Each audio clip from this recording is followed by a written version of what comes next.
来乡亲啊，屏东的高树发生着死亡车祸，41岁男子赛车载着某囝，弄入去人的徛街，这个车倒火烧起来，太太甲囡仔拢烧死，那伊本身是受重伤。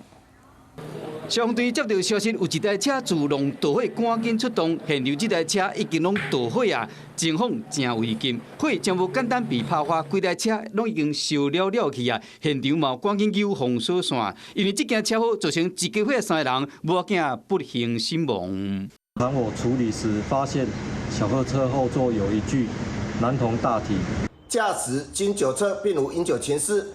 本文局已依规定成案，并调查相关肇事原因。昨暝屏东高州发生这件严重的车祸，当时41岁姓李的驾驶载某囝，经过广兴村中正路段三车路口的时，唔知安怎去弄到人家厝的围墙啊导火，造成一家伙3个人2人死亡的悲剧。这时中火现场看到车的零件大概满世界，可见当时落了真正难。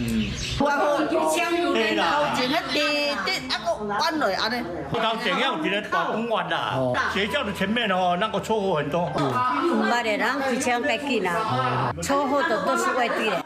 在地人表示讲，这个路段时常出车祸，尤其是路草无写外地的人，等外的是若无写字，就正好出车祸。有关详细车祸的原因，还过进一步的调查。